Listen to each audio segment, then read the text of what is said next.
that are hitting the headlines right now. This show is all about opinion. It's mine, it's theirs, and of course it is yours. We'll be debating, discussing, and at times we will disagree, but no one will be cancelled. So joining me today is comedian Leo Kearse and also former Liberal Democrat MP Lembit Opik. But first, let's get your latest news headlines.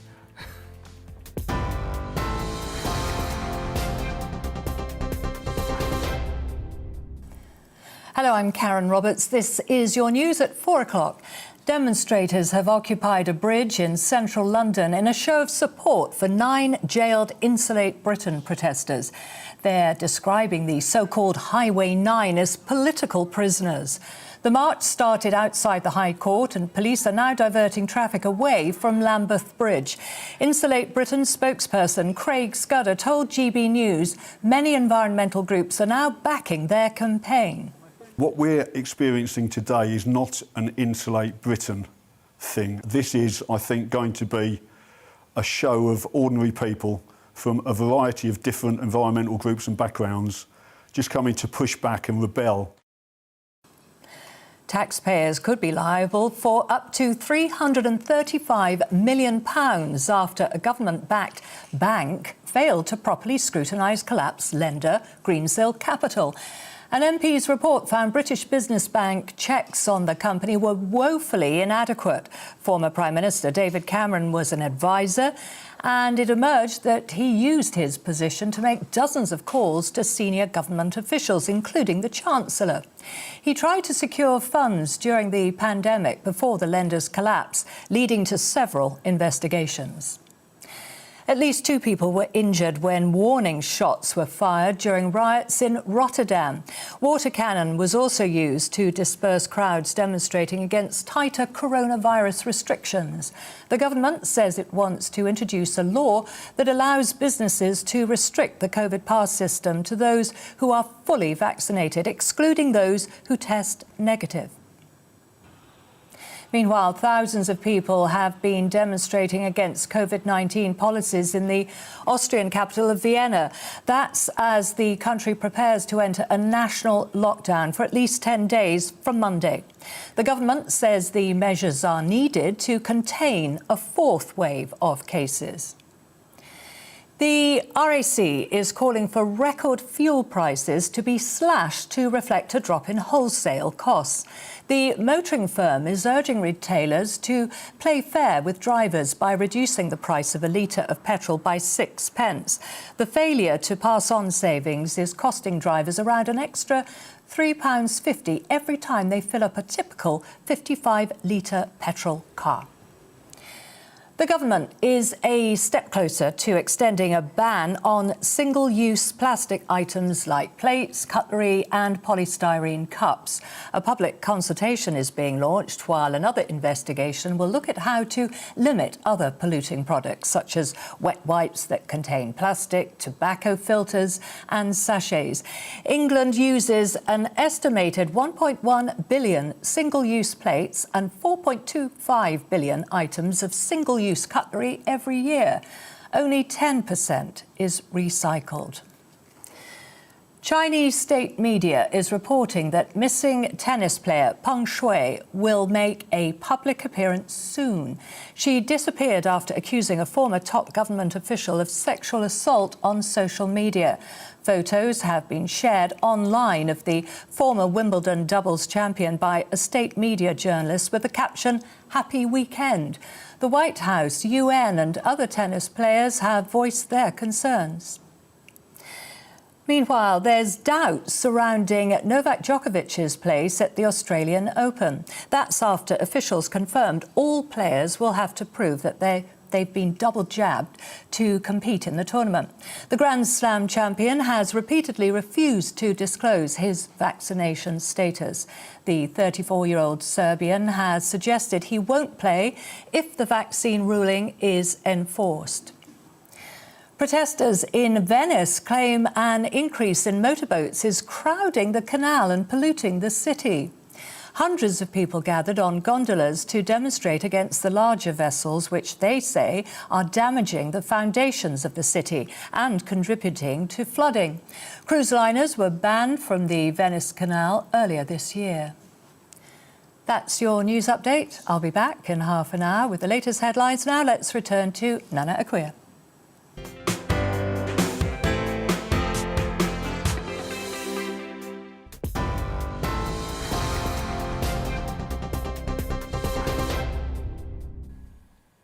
Now, Culture Secretary Nadine Dorries has said that people have become afraid to say what they think for fear of being cancelled, and that left-wing activists have hijacked social media.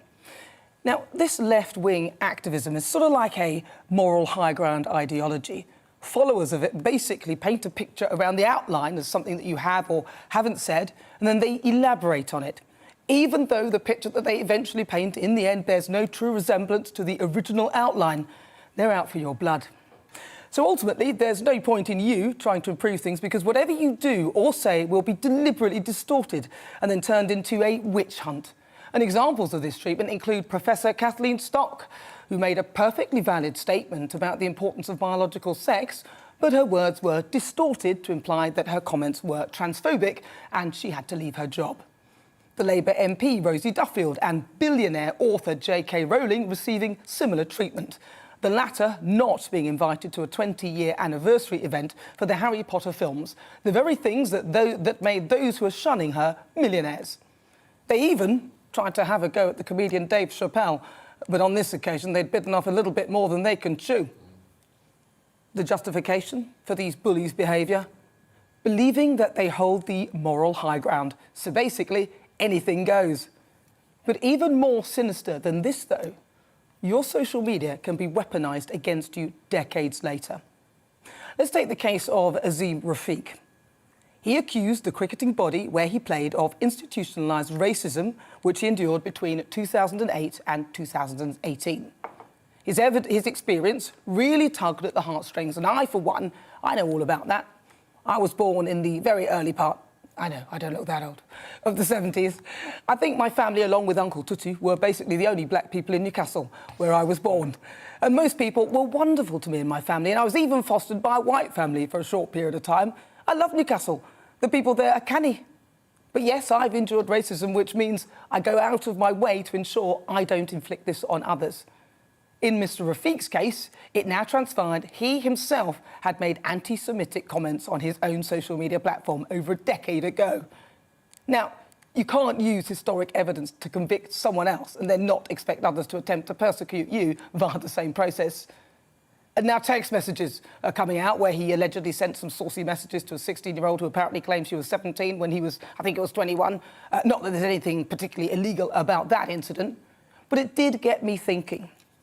With all of this social media, who sets the parameters and how far back do we go? Let he who is without sin cast the first stone.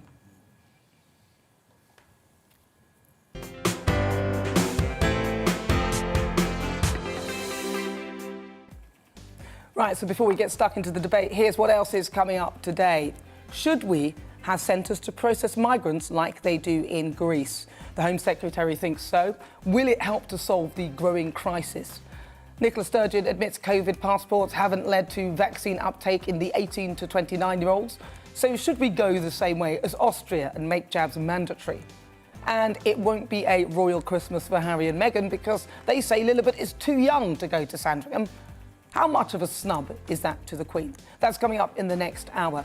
You can also tell me what you think on everything we're discussing. Email gbviews@gbnews.uk, or why not tweet me at gbnews. Right, let's get started. Welcome to my panel, comedian Leo Kearse and Lembit Opik, former Liberal Democrat politician. Hello. Hello. Hello. Why are we saying hello like that? I don't know. Lembit did sort of You baby. started it. He did the baby face, so I joined in. That's all. No. So what do you? Well, welcome anyway. Good to have you both back. So what do you make of this? I mean, Nadine Dorries made the comments with regard to people actually being afraid of what they're saying because you can't say anything because it will come back and bite you on the behind. But you're a comedian, so this is something Oh, How yeah, does that no, affect you? I've been cancelled for things I said on Twitter. Although, ironically, they didn't have to. I mean, I hate it when they go back like 10 years, like when they cancelled Kevin Hart. You know, we've got these offence archaeologists like trawling back, digging back the layers of Twitter to find something that somebody said, 10 years ago when they were drunk and horny, and get them cancelled because of it. It's ridiculous. For me, they just had to go back to that afternoon. It was literally the most recent thing I tweeted. So I'm kind of glad nobody went back 10 years, or I'd probably be in jail right now. Maybe you could distract them by putting some bad stuff out now, so they don't need to go back. Yeah, but it shows, they dig back, they find stuff, and what we're seeing is people who are crybabies about this, who go running to teacher, quite often have their own skeletons in the closet. So we're seeing people like with Azim Rafiq. So he was subject to actually pretty horrible racism, which is absolutely should be called out. But then it turned out that he'd also used anti-Semitic language. And now it's been revealed that he was sending creepy messages to teenage girls. So people in glass houses. Yeah, shouldn't throw stones, but it's true. But the messages apparently, they were all of age, so it's not like he did anything really bad. But it's still a bit creepy. What do you think, Lembit? It's about hypocrisy. Yeah. If you want to condemn others, try to make sure you haven't done it yourself. Now, I know a 4-year-old who said, "Let's cut my sister up." She's 4. If at some point in the future, which I think is possible, 4-year-olds learn how to tweet, she might have put that onto the internet. What about if you're 10 or 12 and you say something like that? Do you have to live with this for the rest of your life? Actually, I would imagine if we had a show reel of all the worst things that you, Nana, you and I have said, I will pay to see that show reel. I'd watch that. Yeah. You've seen it, have you? No. I'll pay you then. The fact is, if you have that show reel, there's lots of stuff we've done which isn't ideal. The problem comes when you preach to other people who've done the same thing. Now, I think that Azim's actually raised an interesting point, which we might get into, about some sort of systemic racism in society. We're not the only country that has it, but we might be a country that preaches a lot to other countries about it. Let's recognise that none of us are saints. Let he who's without blame cast the first stone. And I'm not going to be throwing that stone. No, because the person who throws it, you then have to look back at them and say, hang on a minute, what about you? But that's why, what do we do about this, though? Because obviously social media is now, it's an imprint, it's engraved, whatever you've done is there. Everyone can see it or they can find it. What do we do? Do you think we could go back and say, right, you can't go back beyond 10 years or you can't go back beyond, or there has to be some way of just saying, OK. A lot of people are just blanket deleting all their tweets from a few months ago to the beginning of their Twitter life. So I mean that's the safe way, because obviously in 2011 it turns out a lot of people were saying horrific things on Twitter. A lot of people who are now woke were saying horrific things on Twitter. But I think what's great about it now is, like, as soon as somebody runs to teacher and says, "Oh, miss, this person said a bad thing on Twitter 10 years ago," then everybody goes and looks at their Twitter and they get called out for whatever they said and digs through their past. But that can't lessen the impact of something that you're going through. So, like, as you said, Azim Rafiq, that was awful. The racism that he did go through was horrendous, right? So just because he's made a comment about somebody else doesn't mean that we can't investigate that, but that does still make him slightly A couple of points here. I agree with you. Loads of people deleting their Twitters, but it doesn't delete what I've received from you. Yeah. So it's still there. Feed, Second thing is, all I can say is that none of us are saints. If you want to be governed by saints, then wait for the second coming, if you believe it's going to happen. Alternatively, let's cut each other some slack. Now, the Jewish community has been quite interesting about Azim. They said, well, he clearly seems sincerely apologetic. Why can't we start with that?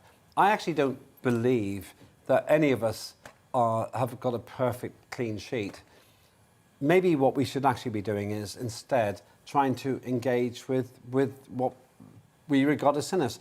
And as mentioned recently here on GBNews, that I know Nick Griffin, who used to run the British National Party. BNP. I want to have a debate with him. It's always been scotched by people who say that it's wrong for me to have a debate with him.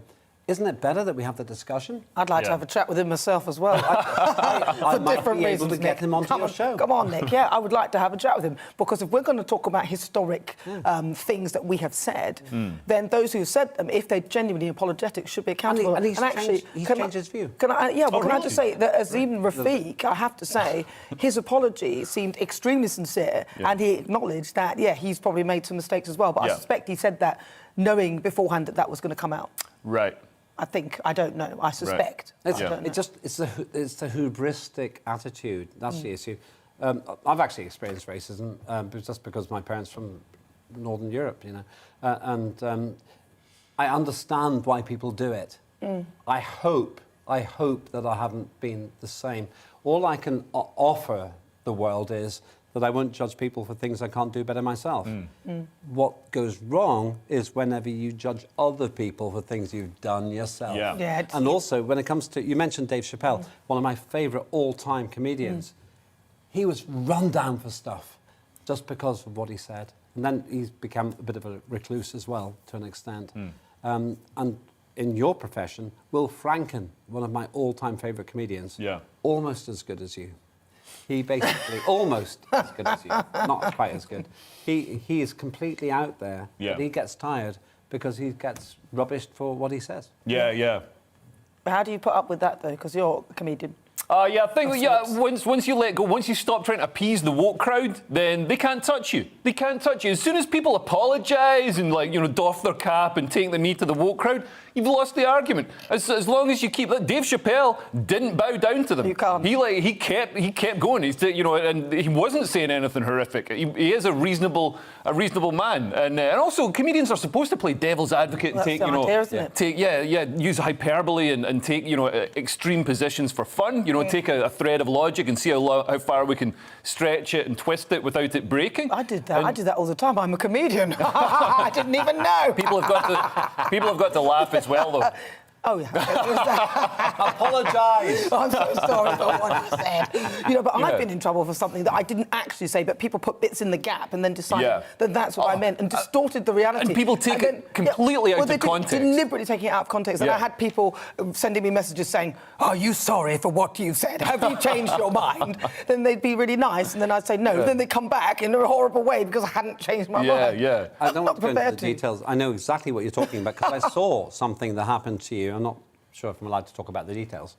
But you were being lambasted. I was, yes. Expressing a point of view. Well, actually, a government policy, not even my own idea. So we're in a situation now where I'll tell you during the break what happened. I think he knows. Okay, well, the thing is, we're in a situation where you're not allowed to have contrarian points of view. I went to the Contrarian Awards last week, and it was great to be with people like Toby Young, who won it, who actually say things which are not popular. In a free country, you can say things which are offensive and people don't agree with. Are we in a free country now? I'm not sure. But surely a true contrarian wouldn't turn up to the awards. Well, I don't agree with that. See what I did there? Very good. Not really, then, but I'm honest. With your... Because I know Gary Lineker came after you on Twitter. And he's, come on, that's a man who makes his money, makes millions of pounds flogging crisps to children. It's like, so you think how much childhood obesity Gary Lineker has directly caused. He's responsible for literally the ill health, possibly the deaths of children. Now, he wouldn't say that, and I wouldn't say that's fair, but, that's nice of me to defend Gary, to be honest. Well, I just think, he's not morally... But he's not really, he's not morally pure. Ultimately, what your point is that, yes, if you've got to take the moral high ground, make sure that your morality is up there, because if it's not, then it's coming to bite you back. Let me tell you something. I violently agree with you. I violently agree. I'm going to come out of it. I'm coming for you. Right, so stay with us, because after the break, it's time for our big debate. How do we solve the growing migrant crisis? Send us an email, gbviews@gbnews.uk. Tell us what you think. You can also tweet us at GBNews, and there's a poll up asking you this: should the EU halt free movement to ease the migrant crisis? Cast your vote now. We'll be back after this short break. First, it's the weather. It's time to remind ourselves there's always another winter. Canary Islands sponsors the weather. Looking ahead to this evening's weather across the UK, turning colder as a weak weather front moves south across the country. Let's take a look at the details. The southwest of England will tend to remain cloudy this evening, with a few spots of rain moving in from the north. Mild initially, but turning much colder later on. Southeast England and the London area will also be on the cloudy side. Initially dry, but outbreaks of rain will arrive from the north. The rainy conditions will be across Wales this evening, a few heavy bursts developing as it sinks southwards. Temperatures around 10 degrees Celsius, though, this evening. It will also be cloudy and damp across the Midlands, with splashes of rain moving southwards. Temperatures around 9 or 10 degrees Celsius, but falling later as clearer air moves in from the north. Clear skies for northern England this evening once the rain has cleared, with a brisk northerly wind developing. Most places will become dry, but feeling much colder as temperatures continue to fall. Heavy showers across much of Scotland, these falling as snow over the tops of the mountains. A strong and gusty northerly wind too. The clearest weather will be towards the southeast. Showers also expected across Northern Ireland. Some could be heavy, with some hail too. Feeling much colder, with temperatures in single figures and a brisk northerly wind around the coasts. And tomorrow, the colder air continues to move south overnight tonight, with showers towards the coasts, a patchy frosty across northern areas, and that is the weather is shaping up overnight into tomorrow morning. Canary Islands sponsors the weather. My name is Andrew Doyle. Join me every Sunday evening at 7 p.m. for Free Speech Nation. This is a show where we address current affairs and news stories of the week with the help of two wonderful comedian panellists. I brought in comics because I want to give it a lighter edge, and also they work for less. See you there.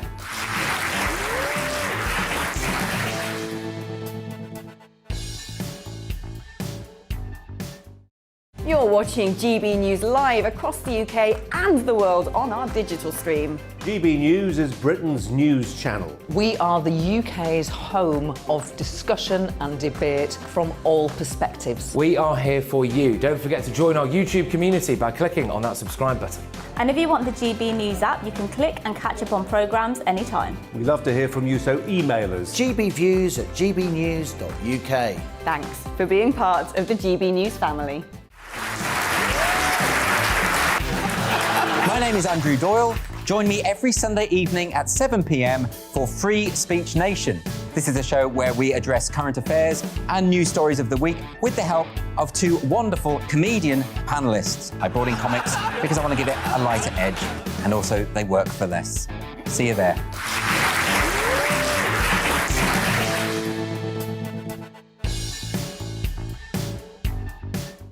Join my show Farage, 7 p.m. till 8 p.m. Monday through Thursday, and there you will get opinion, analysis, debate, and I'll cover stories that nobody else dares to touch. And then for the last 15 minutes, talking pints. We're over a drink. We have a civilised conversation with someone. We very often disagree, but we do it in a grown-up way. Come and join me on Farage.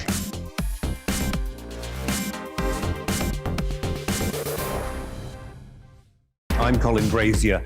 I've reported from more than 70 countries around the world, covered wars from Afghanistan to Iraq, from Lebanon to the Balkans. I'm trying to bring that experience, that feel for events, to the studio. And something else. I'm ready to give an opinion. Today's stories with a spark. Brazier from 8 p.m. weekdays on GB News.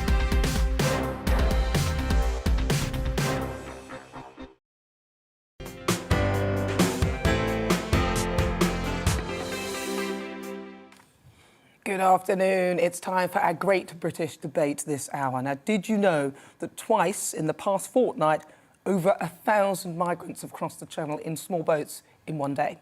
We've become accustomed to the pictures of people making their perilous journey packed onto dinghies and lifeboats.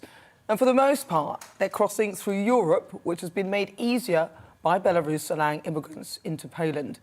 The British government is trying to find solutions. Boris Johnson's ordered a review into Channel crossings, and Priti Patel's now considering Greek-style reception centres for new arrivals, although those don't really seem that successful, so I'm interested as to why she's picked that. But should the EU be doing more? I'm asking whether it should, put a temporary pause on freedom of movement to stem the flow of migrants. I'm joined by former Conservative MP and Home Office Minister, Minister Anne Widdecombe, to discuss this. Anne, thank you so much for joining us. Welcome to the programme. Thank you. I want to ask you, because Priti Patel is suggesting that we have a Greek style of sort of these processing type centres type thing here. Do you feel that that is a realistic proposition? Well, look, for 20 long years, I have been saying that the way that we should solve this, and the channel crossings are only the latest in a long series of abuses. The way we should stop this is indeed to have secure reception centres in which we house all new asylum seekers so that we know where they are, we can consider their claims quickly, we can carry out necessary tests to establish what nationality they are, because often they claim to be coming from somewhere where they're not. And then, if we decide to refuse them, we know where they are. They can't disappear into the underground economy. We can return them. I mean, I've been saying that for 20 years. I don't know why it's taken Greece and it's not only myself. Oliver Letwin had a very similar policy, except he wanted offshore processing.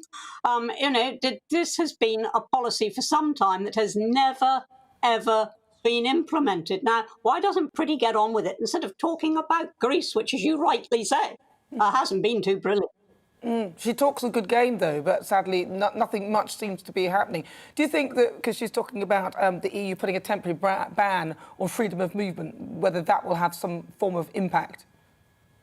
Look, this is our problem, not the EU's. And if we actually look at the question of free movement, the right of free movement in the EU refers to EU citizens being able to move between each other's countries and work and live in each other's countries. It doesn't refer to people coming in from outside the EU.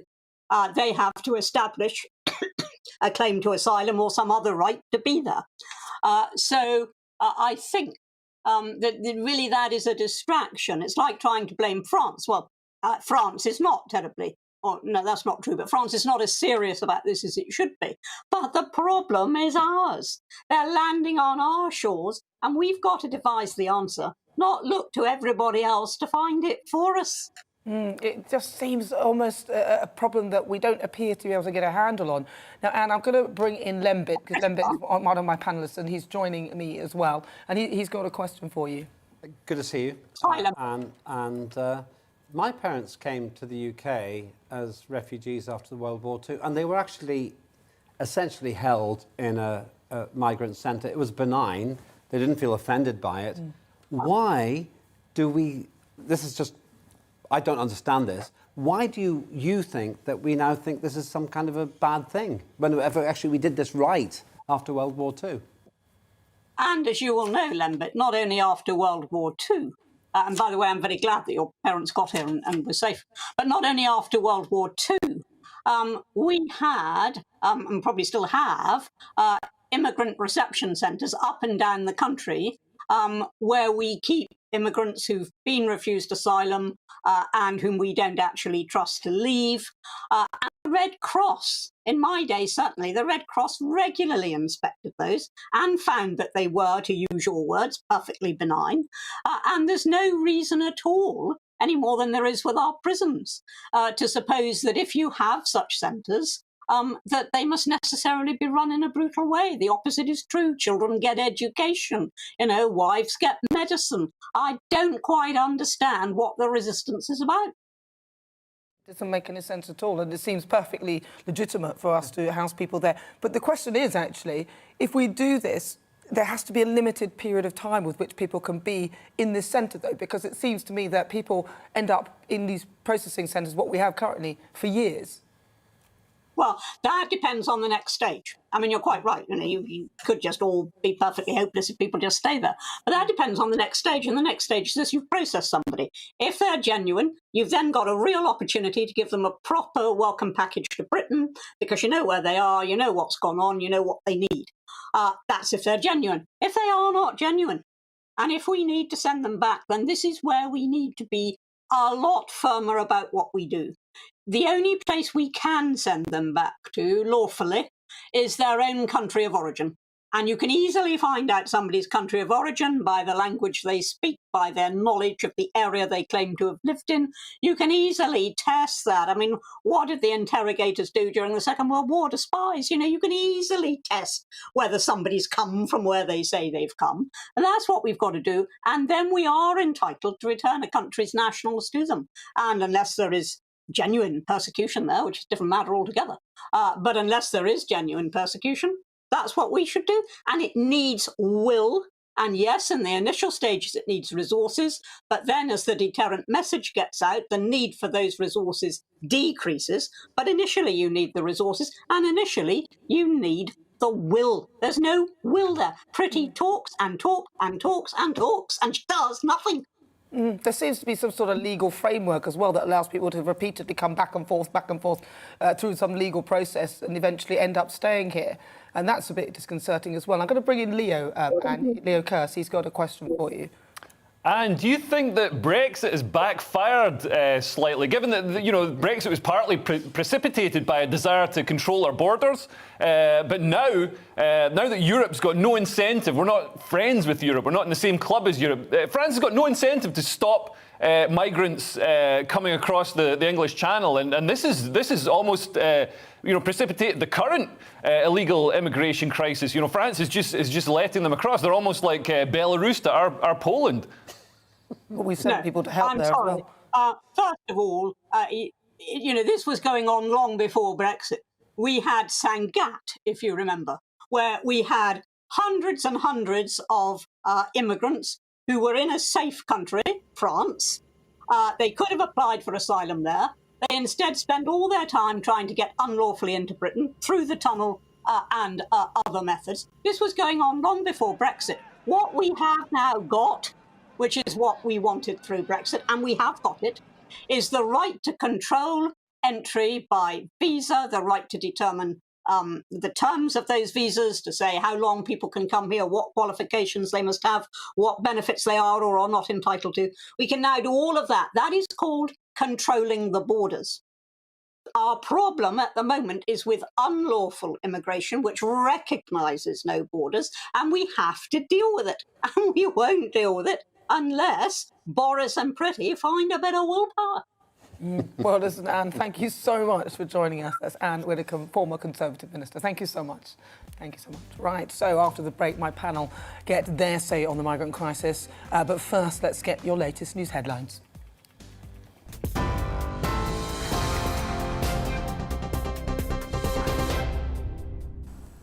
Hello, I'm Karen Roberts. Here are the latest headlines. Demonstrators have occupied a bridge in central London in a show of support for 9 jailed Insulate Britain protesters. They're describing the so-called Highway 9 as political prisoners. The march started outside the High Court and police are now diverting traffic away from Lambeth Bridge. Taxpayers could be liable for up to £335 million after a government-backed bank failed to properly scrutinise collapsed lender Greensill Capital. An MP's report found British business bank checks on the company were woefully inadequate. Former Prime Minister David Cameron was an advisor, and it emerged that he used his position to make dozens of calls to senior government officials, including the Chancellor. At least 2 people were injured when Dutch police fired warning shots during riots in Rotterdam. Water cannon was also used to disperse crowds of people demonstrating against tighter coronavirus restrictions. The government says it wants to introduce a law that allows businesses to restrict the COVID pass system to those who are fully vaccinated, excluding those who test negative. Meanwhile, thousands of people have been demonstrating against COVID-19 policies in the Austrian capital of Vienna. That's as the country prepares to enter a national lockdown for at least 10 days from Monday. And protesters in Italy claim an increase in motorboats is crowding the Venice Canal and polluting the city. Hundreds gathered on gondolas to demonstrate against the larger vessels, which they say are damaging the foundations of the city and contributing to flooding. I'll be back at the top of the hour with a full news update.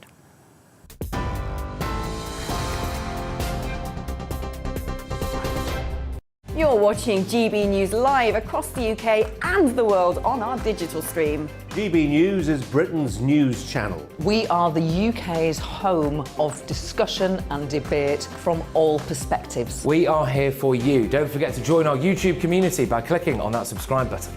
And if you want the GB News app, you can click and catch up on programmes anytime. We love to hear from you, so email us. gbviews@gbnews.uk. Thanks for being part of the GB News family. My name is Andrew Doyle. Join me every Sunday evening at 7 p.m. for Free Speech Nation. This is a show where we address current affairs and news stories of the week with the help of two wonderful comedian panellists. I brought in comics because I want to give it a lighter edge, and also they work for less. See you there.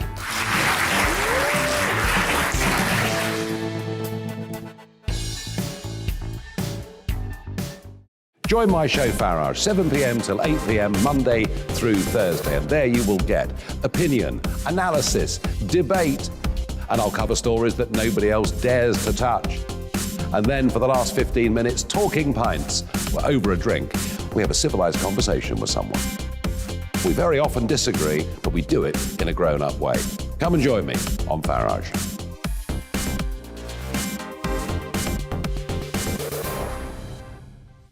I'm Colin Brazier. I've reported from more than 70 countries around the world, covered wars from Afghanistan to Iraq, from Lebanon to the Balkans. I'm trying to bring that experience, that feel for events, to the studio. And something else. I'm ready to give an opinion. Today's stories with a spark. Brazier from 8 p.m. weekdays on GB News.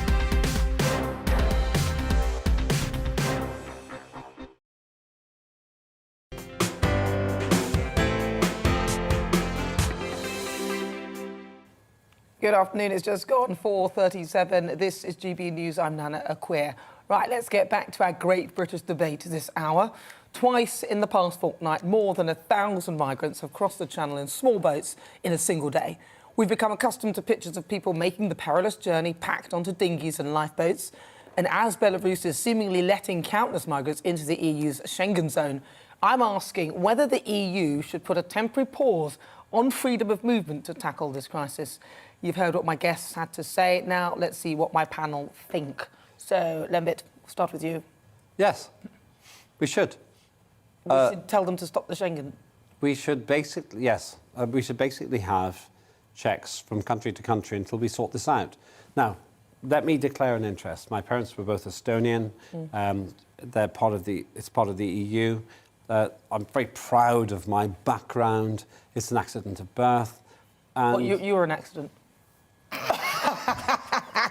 You see, I don't feel very comfortable about you saying that, Nana. Yeah. It's so rude sometimes. But anyway, okay. We'll park that. We'll talk about that during the next break. The fact is, whether I'm an accident or not, I was born in Northern Ireland. And when it comes down to it, if you don't put barriers into the EU, the whole thing is like this great tank of water which sloshes from one side to the other based on where the wealth is. Now, I'm an economic migrant. I live in London because that's where I can make my living. I could live somewhere else and I wouldn't make so much. So I don't damn anyone who's trying to better their life. But at the same time, if you make it very easy for people to ignore the rules, they're going to ignore the rules. And there's some kind of moral confusion here, because when it comes down to it, I don't actually even condemn people for having the initiative of going across an entire continent to try to improve their lives and their families and taking risks. But really, we're also making it extremely dangerous for them, because they know that if they get here, they've got a chance of doing well. And that's the bottom line for me. Yeah, no, I mean, exactly as Lembit said. But the one thing I'd add is why would the EU listen to Britain? We left the EU. While we were in the EU, we had leverage, we had influence. Like France would, keep the migrants or the refugees over there. Because to be honest, I mean, if people are coming from France, France isn't a war-torn, derelict country, with where people are persecuted. It's the same as Britain. It's a free place. It's a safe refuge. So, people that are coming across from France to Britain aren't seeking refuge. They're just seeking a better life. Because, I mean, France, you know, won't have as good customer service. Or as they good got rock better music. wine. So they got better wine, better cheese. Wine, haven't they? They've got and cheese. We've got lots of things there in France. And champagne, of course, comes from there. I just wanted to mention, though, what Anne Widdecombe said, which was actually it's not an EU problem, it's our problem. We actually do have control of our borders, but we are not using the powers that we actually currently have. And I put it to you that she makes a good point. OK, and Leo mentioned something that you said. I'm going to say something quite controversial. A man called Gary Lineker. No, please don't. Let's not go there. OK, then. Let me just step back from that. My view is, if Europe won't take control of this issue, we have to. And there are different ways of doing it. And almost all of those ways have been condemned. The reason that we actually need to have some sort of limit between borders within the European Union is otherwise there's no resistance. You can go from the far side of Europe right up to the Channel and then take your chances, and your chances of living or drowning at that last point. Now, I don't like to pass on responsibility or guilt to people who aren't guilty or responsible, but the reason, Nana, that we have to take control is because the European Union hasn't. And it seemed like a good idea at the time. Doesn't look so good now. What, Brexit wasn't a good idea, or the European Union taking control? Brexit's an old not debate. a good idea? My big complaint about Lib Dems is that they don't accept the outcome of a referendum. Whether you think it's stupid or good, we've left the European Union. We still have to handle these things responsibly. And maybe the great irony in all this is the EU's complete resistance to accepting any responsibility here makes it more likely that we should have border controls between EU countries. It's not going to happen, but if that doesn't happen, people will drown in the Channel. Yeah, and I mean, the argument against economic migration, because you mentioned that EU is like a tank of water and, you know, people slosh to wherever the work is. I mean, that's good economically, but then I find migration is it's like steroids for an economy. So you get this burst of economic growth where, you know, people come in and they're willing to work for less money. They're willing to do, you know, the jobs that, you know, maybe British people are less likely to want to do, like picking broccoli or whatever. But then the next generation, their kids they want to be doctors. They want to have good jobs in offices and stuff. So it's a short-term burst. And then also, you know, I think the reason Brexit happened isn't so much because of migration, because Britain's an incredibly welcoming country. The reason is the government didn't ameliorate the impact of you know, hundreds of thousands of economic migrants coming here. So we didn't have the increased and improved public services and new houses for everybody to live in. And you know, economic migrants can really undercut the salaries of people who are here. If you're a plumber or a builder, you've got a mortgage, you've got, you know, a wife and kids and 2 cars to support, and you know, then there's some Ukrainian guys who come in and live like 3 to a room, which, you know, I've worked with some of those guys. And you know, really hard working, making great lives for themselves here. But I mean, that's unfair on the builders who are already here. My grandmother, my mother's mother, she worked for dirt. She worked for like 60p an hour. And I remember her telling me this. We were very close in Leicester. It was still a better life than what she would have had if she'd stayed in Estonia, because she'd have been killed. And I totally agree with the way that you've put that. Fundamentally, to Nana's question, who's responsible? We're responsible for defending our borders. And if the European Union doesn't defend its borders and doesn't have those breakpoints, that just puts the pressure up more on us. Yeah, but the EU wants the pressure on us because we left, so they've got no incentive to you know, help us out. They want us. They want Brexit to be seen as a disaster. And they want us to be punished. We know this from... well, that's France want that, but I mean, we can't really speak for all of the countries within the EU. So if we could be specific, we know from the Prime Minister of France, yeah. and that's not the same person as Macron, but Prime Minister of France wrote a letter to the head of the EU saying... Jean Castex, yeah, and we must be seen to be damaged by it. That's no way to treat people's lives. And what depresses me about the whole thing is it's been reduced to a tit-for-tat mudslinging contest where I hope that no one watching the show and no one here on the panel wants anyone to drown in the Channel, but we'd like to have a strategy which stops the temptation Yeah. for trying to Come across that way. sidestep the rules Yeah. is pointless. I think we need to get the message out there that Britain's not that great. So it's not like nobody ever heard of it. It's like my mate Radu, he's from Romania. Well, now I And he disagree says- with you. He says he's here. He's here because he couldn't get into America. Nobody's nobody's heard of the British dream, you know. Well, that's the thing, isn't it? I think people have this delusion. It's a bit like the whole childbirth thing. You see yourself, oh, it's wonderful. Your little birth plan is there. You've got the whole practicality of how you see it going, and it's nothing like that at all. we can't be your counselling group here, at least not on air. The second one almost killed me. Well, it did actually kill me, but I'm still here. OK, there's a different story going on there. The reality is that I'm so shocked I actually turned the OC. When it comes down to it, nothing is as good as it seems on television. No country is as beautiful as it looks in the advertising. Also, what television are they seeing in these countries? Like, I mean, we need to get EastEnders broadcast so they can see this is what you're coming to. Like red-faced, angry men fighting with each other. But you speak for yourself, you know. but when it comes down to Britain, I disagree with you. I think Britain is a pretty great place. No, it is a great great place. education, great health service. And it saved my life and it made my mum to live to 81, and she wouldn't have lived that long in most of the rest of the European Union. Yeah. When it comes down to it, we've got this contradictory situation where Europe goes, as you've suggested, Nana, we've got to punish the UK for leaving, and at the same time they're killing people to make that point. Well, and that's not on. well, Just like Belarus. Well, it is, but yeah, it does feel a similar situation, but obviously they're not directly killing people. But the whole No, they're situation allowing a is situation to creating arise. a situation that ends up with the death of many people who didn't need to die. And I'll be really specific. You're right to call me out on the language there. They've created a situation, in answer to your question, where if there are no breaks across Europe, you get all the way to the Channel, you can see the land of milk and honey, and you take your chances. And it only takes a big ship to go across to capsize it. Well, and the other thing is, of course, once you reach this, it's sort of like final destination, really, because at the end of the day, there's nowhere sort of beyond us that you'd be travelling to after taking that boat. So once you've got across Europe, you're coming here. That's where you're going. So there's no other end destination, and there's no really else that we can kind of sort of shift the people around. They're coming here. And the asylum system's broken, so we've got a professional class of lawyers who are using taxpayers' money to have appeals so people can stay. Like the Liverpool bomber. He was rejected 7 years ago, but on appeal managed to stay this long. And even tried to convert to Christianity, or did convert to Christianity. Because that aids his can be used as asylum claim. It can indeed, right. Wow. So that's what my panel make of the situation. But what do you make of it? Get in touch. We'd love to hear what you think.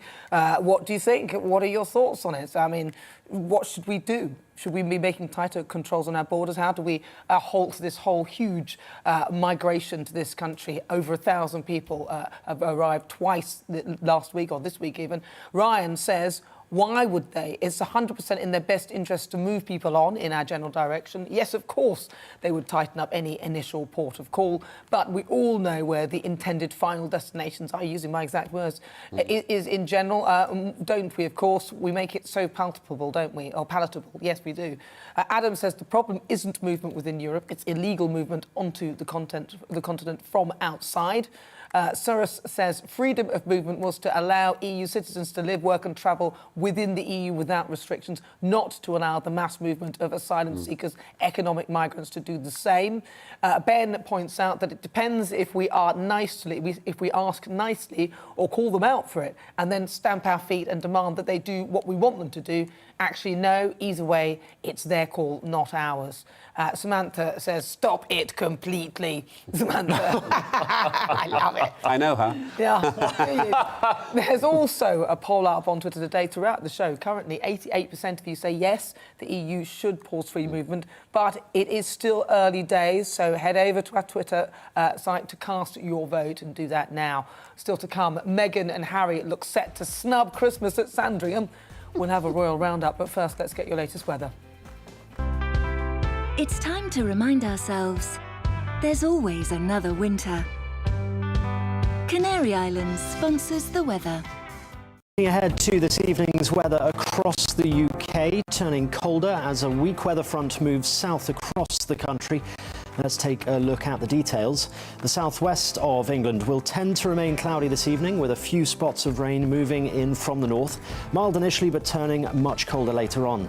Southeast England and the London area will also be on the cloudy side. Initially dry, but outbreaks of rain will arrive from the north. The rainy conditions will be across Wales this evening, a few heavy bursts developing as it sinks southwards. Temperatures around 10 degrees Celsius, though, this evening. It will also be cloudy and damp across the Midlands, with splashes of rain moving southwards.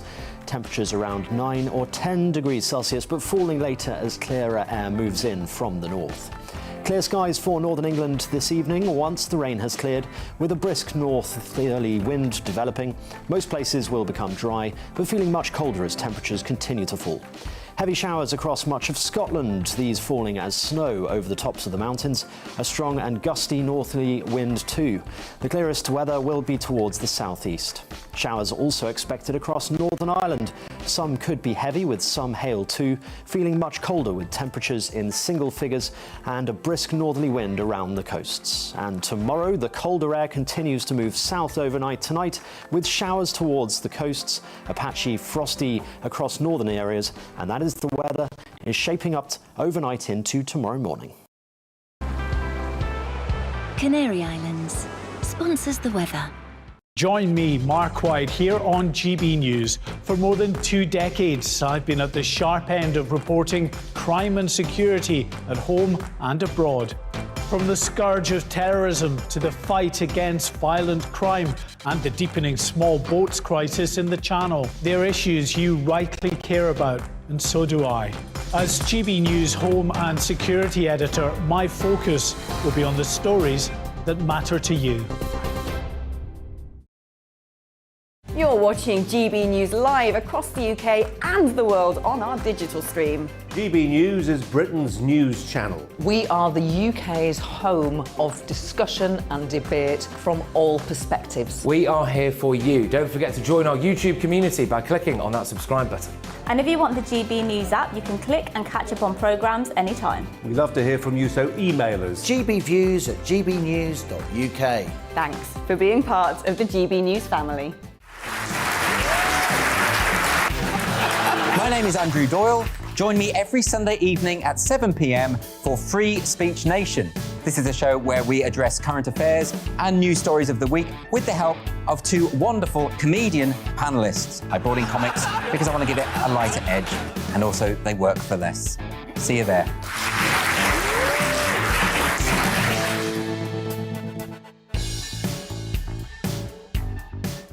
Join my show Farage, 7 p.m. till 8 p.m. Monday through Thursday, and there you will get opinion, analysis, debate, and I'll cover stories that nobody else dares to touch. And then for the last 15 minutes, talking pints. We're over a drink. We have a civilised conversation with someone. We very often disagree, but we do it in a grown-up way. Come and join me on Farage.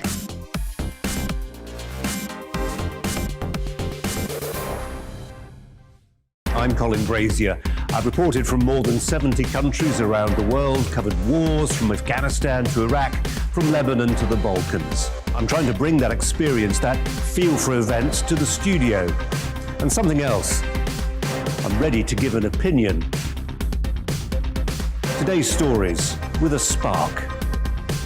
Brazier from 8 p.m. weekdays on GB News.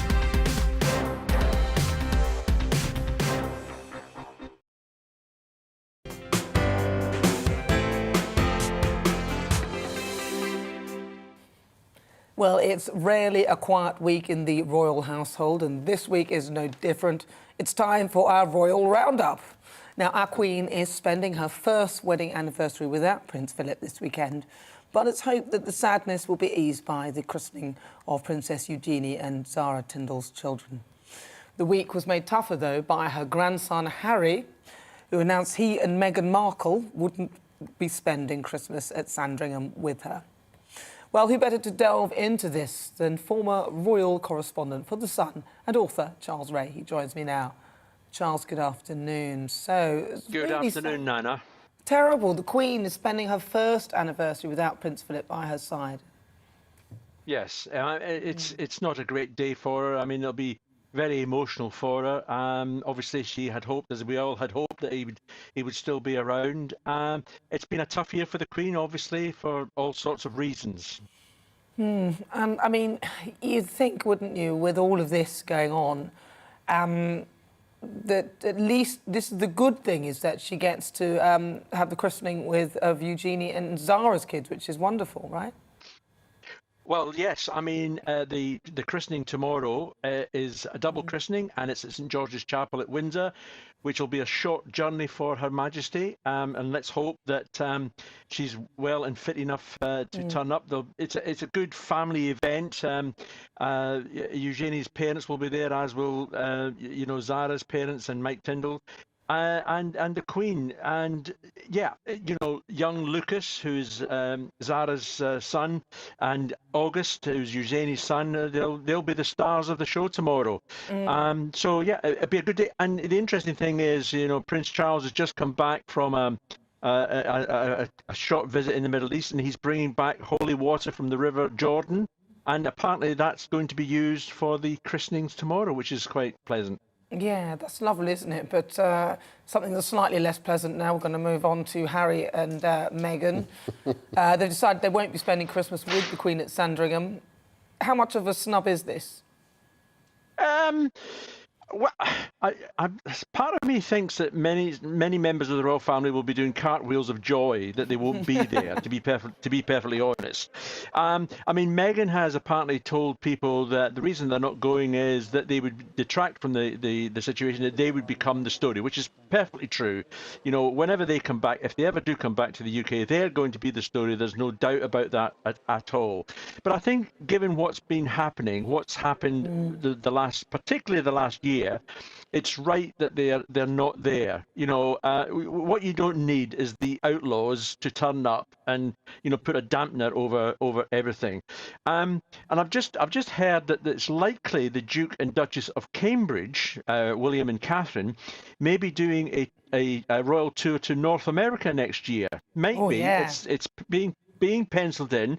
Now the big thing everybody will be watching is, will they pop into the Duke and Duchess of Montecito? Because apparently they may well pass through California. Now, if they don't see them, and that would be the first chance for the Cambridges to see their new niece, Lilibet, and if they don't turn up, then obviously it's going to be a huge snub, and you can. Well, I don't think there's going to be any rapprochement between Harry and Meghan and the rest of the royal family in any case. So we'll have to wait and see.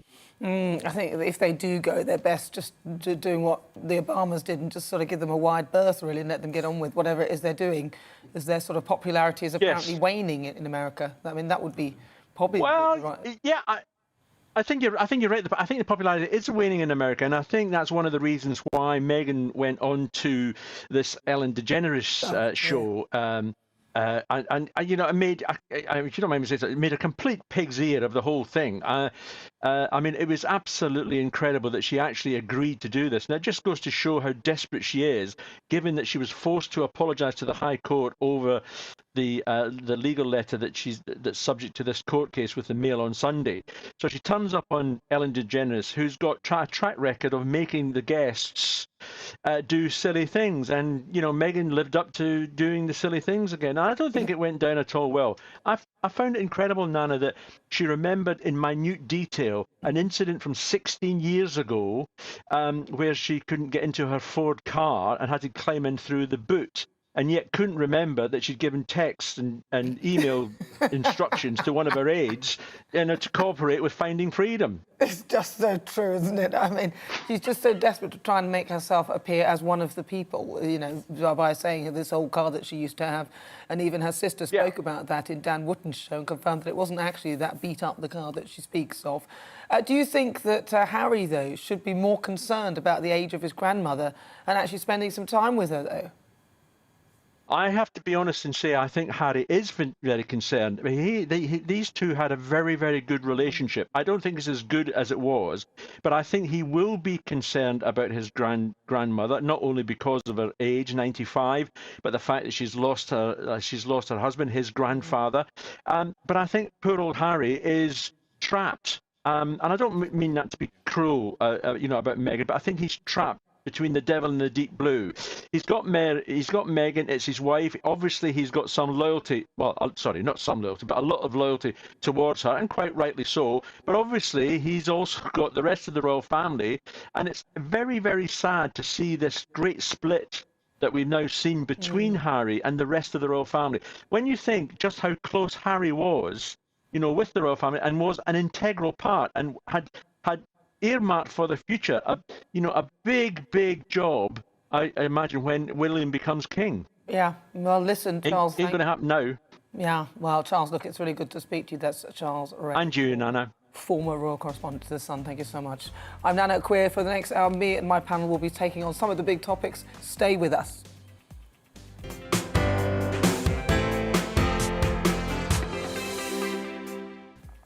Right, so it's just gone 5 o'clock. This is GB News, and for the next hour, me and my panel will be taking on some of the big topics that are hitting the headlines right now. The show is all about opinion. That's mine, theirs, and of course it's yours. We'll be debating, discussing, and at times we will be disagreeing, but no one will be cancelled. So joining me today, it's comedian Leo Kearse and also Lembit Opik. Still to come, vaccine passports in Scotland haven't encouraged 18 to 29-year-olds to get jabbed, with European neighbours opting for compulsory vaccinations. Should we follow suit? My difficult conversation today is a remarkable woman who's given birth to 4 premature babies. To mark World Prematurity Day this week, we'll hear her story. Plus, I'll be testing my panel's current affairs knowledge with my quick fire quiz. And as ever, I'd love to hear your thoughts on the things that we're discussing. Email gbviews@gbnews.uk or send us a tweet at gbnews. But first, let's get your latest headlines.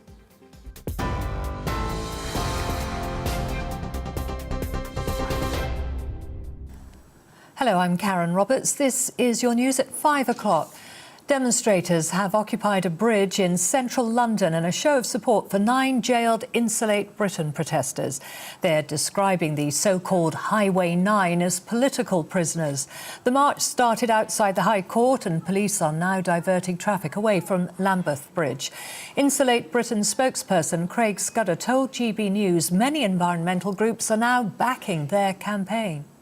What we're experiencing today is not an Insulate Britain thing. This is, I think, going to be a show of ordinary people from a variety of different environmental groups and backgrounds just coming to push back and rebel.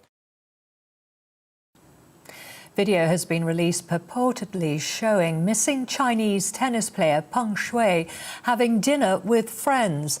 The video, which can't be independently verified, was posted by a state media journalist on Twitter. It doesn't give details on when the footage was taken. The Wimbledon doubles champion disappeared nearly 3 weeks ago after accusing a former top government official of sexual assault on social media. Taxpayers could be liable for up to £335 million after a government-backed bank failed to properly scrutinise collapse lender Greensill Capital. An MP's report found British business bank checks on the company were woefully inadequate. Former Prime Minister David Cameron was an advisor, and it emerged that he used his position to make dozens of calls to senior government officials, including the Chancellor. He tried to secure funds during the pandemic before the lender's collapse, leading to several investigations. At least 2 people were injured when police fired warning shots during riots in Rotterdam. Water cannon was also used to disperse crowds demonstrating against tighter coronavirus restrictions. The government says it wants to introduce a law that allows businesses to restrict the COVID pass system to those who are fully vaccinated, excluding those who test negative. Meanwhile, thousands of people have been demonstrating against COVID-19 policies in the Austrian capital of Vienna. That's as the country prepares to enter a national lockdown for at least 10 days from Monday. The government says the measures are needed to contain a 4th wave of cases.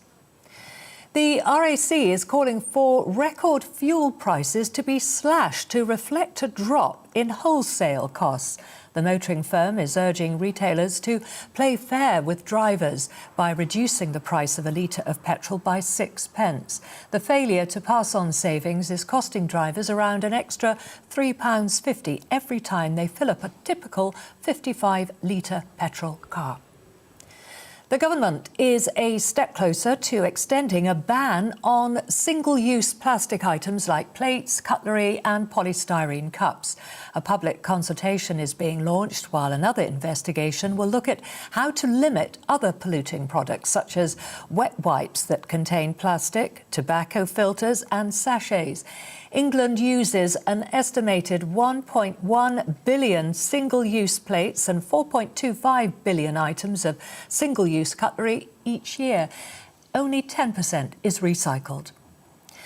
There's doubt surrounding Novak Djokovic's place at the Australian Open. That's after officials confirmed all players will have to prove that they've been double jabbed to compete in the tournament. The Grand Slam champion has repeatedly refused to disclose his vaccination status. The 34-year-old Serbian has suggested he won't play if the vaccine ruling is enforced. Protesters in Italy claim an increase in motorboats is crowding the Venice Canal and polluting the city. Hundreds of people arrived on a flotilla of gondolas to demonstrate against the larger vessels, which they say are damaging the foundations of the city and contributing to flooding. Cruise liners were banned from the Venice Canal earlier this year. I'll bring you the latest headlines in half an hour. Until then, back to Nana Akua.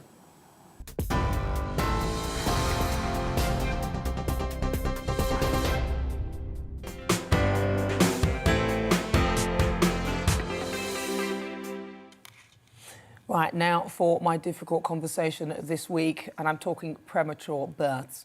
World Prematurity Day was this week, a global movement to raise awareness of premature birth and sometimes the devastating impact it can have on families.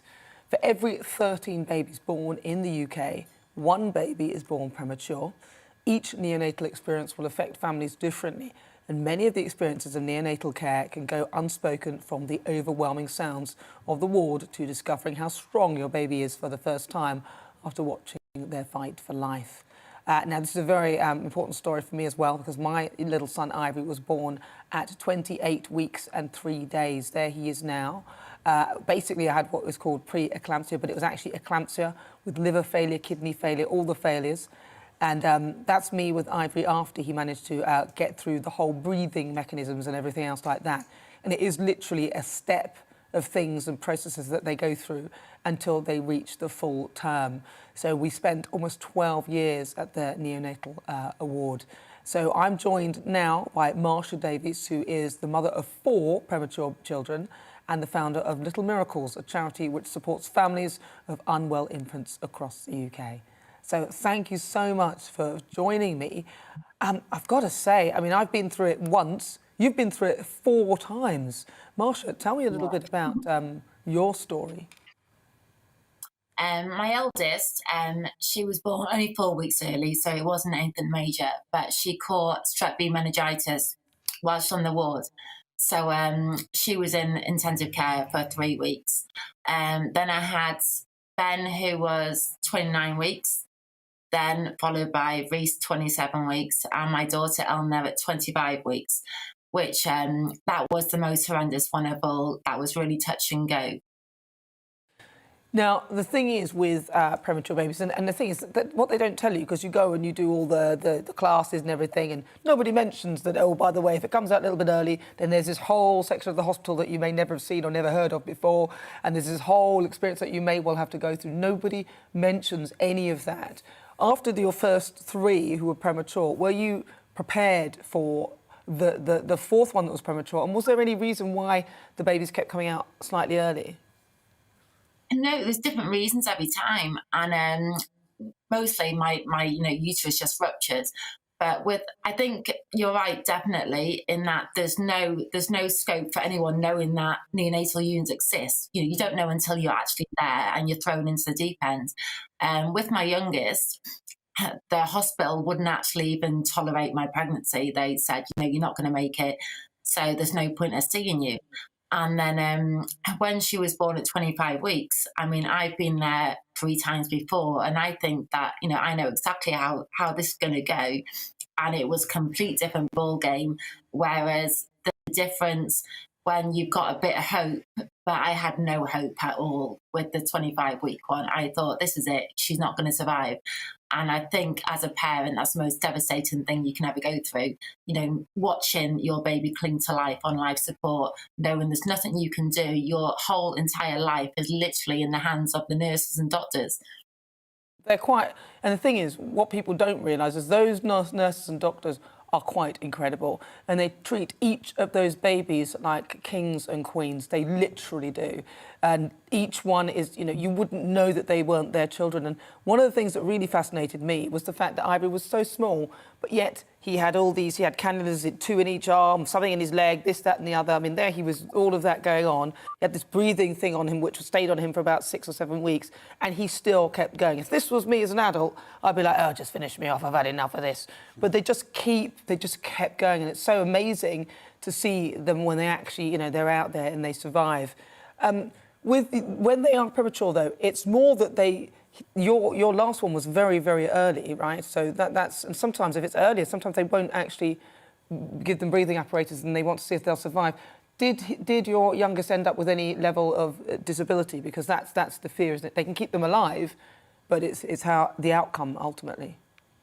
Yeah, absolutely. I mean, she did incredible. They have this phrase, fight like a preemie, and it's absolutely right. You wouldn't see an adult fight as hard as these babies fight.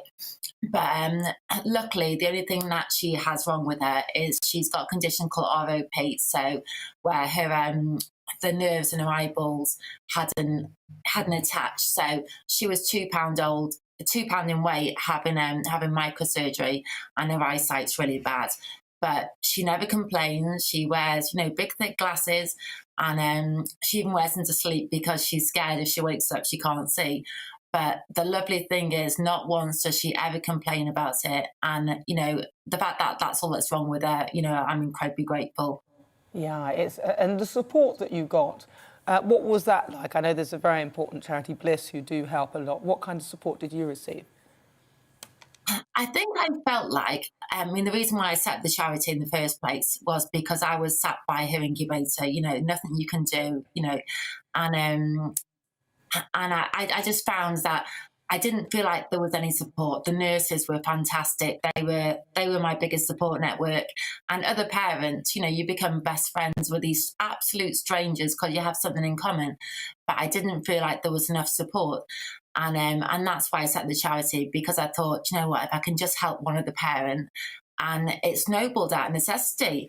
And now we have this huge community where there's, thousands of women right now all over the country that have got the babies in neonatal units, and they all talk to each other online, so they can be sat by an incubator having the worst day of their life, and they'll put a little rant, or they'll say, ask for advice. Has anyone else gone through this?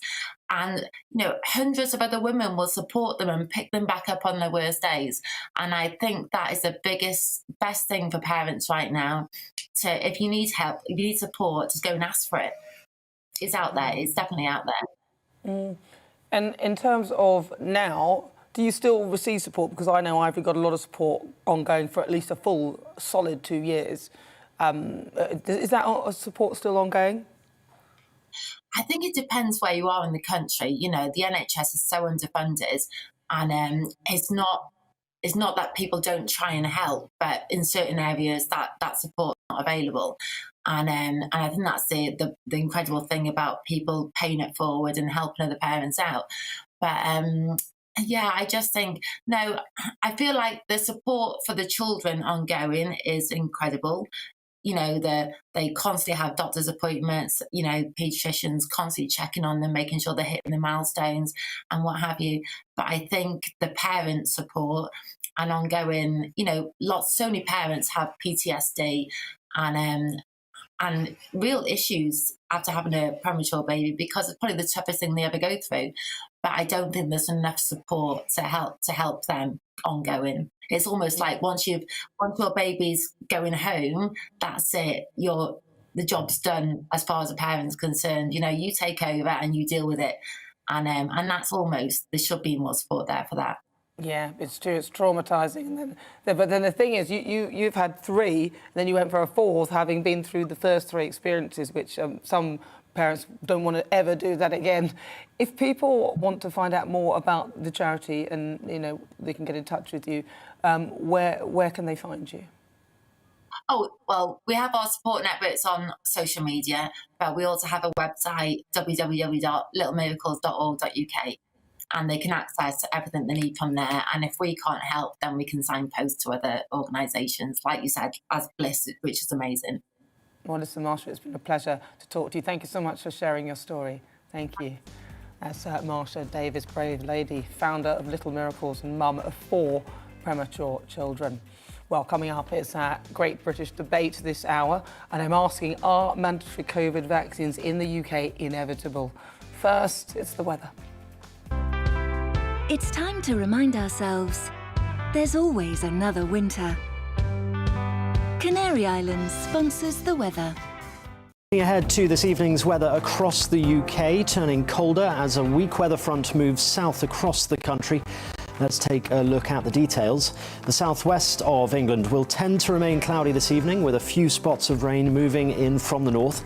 Mild initially, but turning much colder later on. Southeast England and the London area will also be on the cloudy side. Initially dry, but outbreaks of rain will arrive from the north. The rainy conditions will be across Wales this evening, a few heavy bursts developing as it sinks southwards. Temperatures around 10 degrees Celsius, though, this evening. It will also be cloudy and damp across the Midlands, with splashes of rain moving southwards. Temperatures around 9 or 10 degrees Celsius, but falling later as clearer air moves in from the north. Clear skies for northern England this evening once the rain has cleared, with a brisk northerly wind developing. Most places will become dry, but feeling much colder as temperatures continue to fall. Heavy showers across much of Scotland, these falling as snow over the tops of the mountains. A strong and gusty northerly wind too. The clearest weather will be towards the southeast. Showers also expected across Northern Ireland. Some could be heavy, with some hail too. Feeling much colder, with temperatures in single figures and a brisk northerly wind around the coasts. And tomorrow, the colder air continues to move south overnight tonight, with showers towards the coasts, a patchy frosty across northern areas. And that is the weather is shaping up overnight into tomorrow morning. Canary Islands sponsors the weather. Mark Dolan tonight. My Mark Meets guest is star of BBC One's Homes Under the Hammer, Martin Roberts. Should trans women be allowed to participate in female sport? We'll debate that with legendary human rights campaigner Peter Tatchell and feminist broadcaster Kelly J. Keane. Plus, we'll hear about the court verdict that's sending American lefties into a spin. And don't miss my big opinion at the start of the show. You can't comply your way out of tyranny. See you at 9. You're watching GB News live across the UK and the world on our digital stream. GB News is Britain's news channel. We are the UK's home of discussion and debate from all perspectives. We are here for you. Don't forget to join our YouTube community by clicking on that subscribe button. And if you want the GB News app, you can click and catch up on programmes anytime. We love to hear from you, so email us. gbviews@gbnews.uk. Thanks for being part of the GB News family. My name is Andrew Doyle. Join me every Sunday evening at 7 p.m. for Free Speech Nation. This is a show where we address current affairs and news stories of the week with the help of 2 wonderful comedian panellists. I brought in comics because I want to give it a lighter edge, and also they work for less. See you there.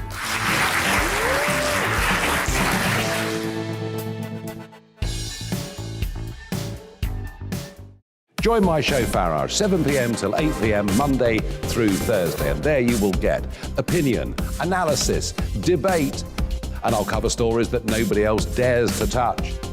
And then for the last 15 minutes, talking pints. We're over a drink. We have a civilized conversation with someone. We very often disagree, but we do it in a grown-up way. Come and join me on Farage.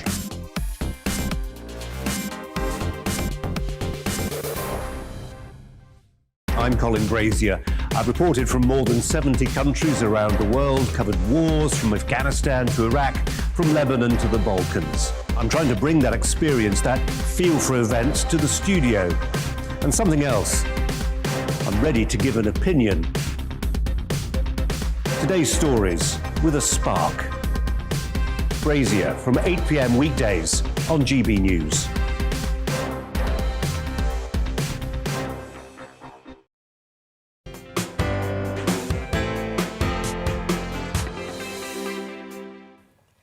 So it's time for our big debate this hour. Mandatory vaccines. Nicola Sturgeon, Scotland's First Minister, has admitted that her COVID passports did little to persuade younger Scots to get vaccinated. Surprise, surprise. Meanwhile, in Austria, the government has announced it will make COVID vaccines a legal requirement by next February to compel people to get jabbed. So should other countries be following suit to rid the world of COVID, and should we see compulsory jabs rolled out across the UK? The great British debate for this hour, I'm asking, are mandatory COVID vaccines inevitable? I'm joined by the independent statistician, I could never say that, I knew I was going to struggle, who's been vocal about COVID restrictions. I was able to say it in, when we weren't live. Jamie Jenkins. Jamie, you try saying that word as well. Can you say it? Yeah, statistician. It's not an easy one, though. It only gives a lot of journalists a bit of a mouthful, that one. So what are the stats telling us about the situation in Europe and the situation here? Yeah, so now if you look across Europe, we've kind of started seeing what people are calling a fourth wave of the virus over there. Cases now have been going up in Germany, kind of France are a little lower than Germany. They got up obviously in Austria, where we've heard a lot of murmurs about what's going on over there, the Netherlands, and the UK has kind of been higher than the rest of Western Europe throughout the last few months after we eased the restrictions around July time.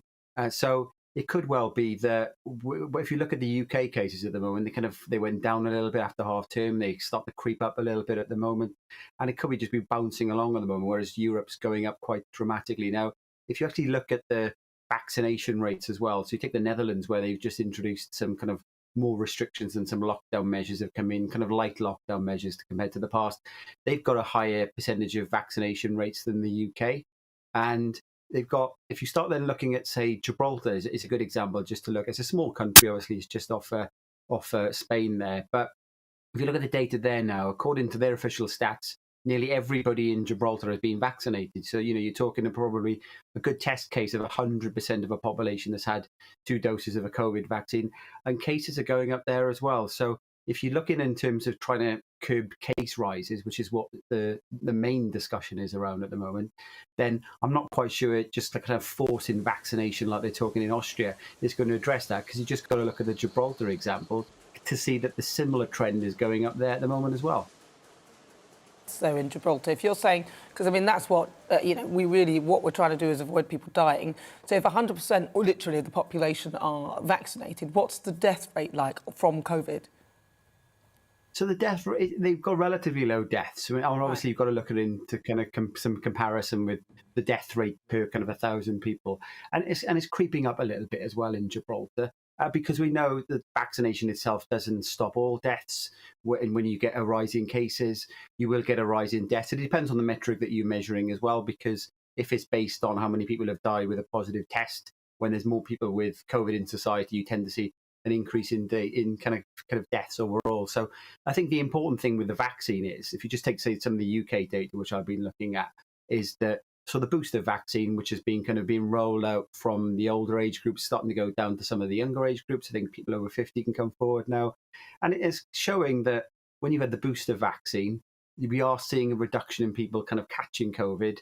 And we're seeing falls week on week in older people with COVID as well. So you can see the effect of the booster vaccine there. It's not going to stop the spread completely, though.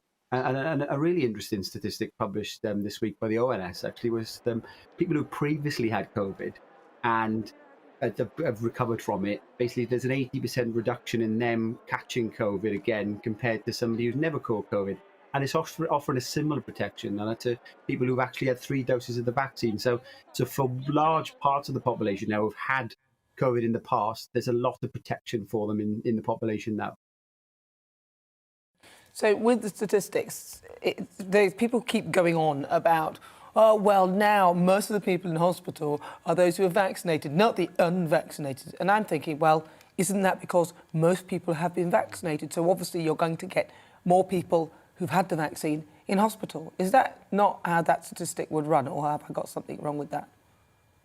No, you're spot on there. So you do see that the majority of patients in hospital are vaccinated. So what you kind of then need to do is look at, say, the percentage of the population who are, if you just do it in kind of relative rates. So if you look at the unvaccinated group, and then you compare them to the vaccinated group, the majority of patients in hospital are vaccinated. But then if you look at the risk between the two groups, you are more likely to be admitted to hospital if you're kind of unvaccinated compared to if you are vaccinated. But there are a number of different factors you need to consider in all of this as well, is that there could be some people who haven't been vaccinated, for example, in the older age groups, because the vaccine is just going to be too dangerous for them, and they would obviously be kind of at a higher risk of being hospitalized anyway. So there's a lot of different factors at play. It's quite clear that obviously the vaccine for the vulnerable groups are helping reduce the number of hospitalizations and deaths. It doesn't stop it completely. And ultimately, I think we're going to just be in a population now where COVID isn't going anywhere. It's going to be with us forever. Everybody ultimately will catch COVID over their lifetime. And it's that kind of natural immunity that we're seeing coming into the stats now that is going to be the game changer for everybody, I think. Well, let's bring in our senior clinical lecturer at the University of Exeter Medical School and communicable disease control expert, Dr. Bharat Pankhania. Bharat, it's great to see you. I finally get to speak to you on TV. We're always on the radio when we chat. I want to ask you about the whole thing with vaccination, because a lot of people are saying, well, if they've had the disease, are they better off not having the vaccine now because they don't need it really because they've got the antibodies? What would you say to that? Well, the sure way, the absolute sure way is to be immunized. And we know that if you are immunized, then your immunity is sustained and specific. And therefore, what you want to do is not risk it and say, I will get my immunity by infection. We don't know where that road would lead you to. On the other hand, a safe, effective, protective vaccine will do the job and keep you safe. Now, I was reading about the COVID gene, and it turns out that I think it's so Africans have a 2% chance of having the gene, and it goes all the way to, I think it's East Asians who have the highest likelihood to have the COVID gene. Do you know about this, and can you sort of elaborate on it? Yes, so what we're looking at is mutations. Mutations because of the way people evolve over millennia. And some of the people in the Far East and in Africa have got a genetic mutation that then makes them more susceptible to the adverse outcomes of a COVID infection. Having said that, it is not clear-cut. In other words, there are many other factors also at play, and to dissect out, was it the genetics, or was it the loading dose that you got? Was it your poverty? Was it your crowded home that you live in, etc.? So it's very, very difficult to say it is exclusively because of your genetics that you became more unwell. But we do know that there is a tentative genetic link as well as other links. And the other links are really, really, really important. Poverty kills, and poverty is the biggest killer for COVID. And I was going to say, I think it was the Africans were the least likely to have the gene, and it was the East Asians, I think it was, that were the most likely to have it. Correct. Yeah. That is correct, yes. Yeah. Yes. It's very interesting. So what do you make of some of the things that are going on in places like Austria then, where they're insisting that everyone should be vaccinated? And your thoughts on lockdowns as well? So let's talk about Austria first. And I look at Austria and I think of the United Kingdom in equal measures. And I feel this is a clear example of a populist chancellor who has not taken early actions to suppress infections, has not taken clear actions when he knew that his people were not being fully immunized, younger people, etc. Furthermore, to put the brakes on whilst the case numbers are going up. And then suddenly, when you look at the graph and it's vertical, case numbers shooting up, he has got no choice except to install a shutdown as well as mandatory vaccines. Now, talking about mandatory vaccines, as somebody who is a veteran of immunizing over 30 years, I am not happy about it because I would rather inform, advise, educate, and allow people to make their free choices. We're in the long term here with our patients and our relations with our communities, and to force them against their will goes against my experiences and everything that I believe in. Interesting. But when you've done all that, what next can you do? Dr. Pankania, thank you so much for joining us. I'm just going to quickly come back to Jamie for the last word, because I wanted to ask you then, so from your statistics, do lockdowns work? Well, it's quite clear when you lock the population down, then it stops people mixing in society. So it puts a pause on the spread of the virus. And you can see that every time there's been kind of lockdowns, we have seen things come down, even with the recent half term across England and Wales, where there was a lot of mixing of school children came to an end. You started then seeing the case coming down and starting going back up. I think the difficulty overall in the longer term is that all it really does is it kind of presses pause on the virus. And then when you reopen society, things start kind of spreading again. So I think that the main goal of a lockdown, which is kind of what we started seeing last spring and when we had the first lockdown, is that if the health system itself is going to become overwhelmed, if you lock down to stop the spread so that people who would need hospital treatment, who wouldn't get it otherwise because the whole health system would be overwhelmed, then that's kind of the rationale behind people having lockdowns, I think. And if you look at the cases going up in Germany, I think they're in a much better place than, say, the UK if we got rising cases, because they got far more beds and ICU beds as well. So I think ultimately, I'm a bit on the fence with the lockdowns, because it's quite clear that as soon as you unlock, cases do go up. But there is some kind of role for something in society when you've got the health system being overwhelmed. Right, thank you very much, Jamie. Jamie Jenkins, he's an independent statistician. I think I sort of said it right. Thank you so much. Right, so after the break, we'll be hearing what my panel think about mandatory vaccines, which is our great British debate topic for this hour. But first, let's get to your latest news headlines.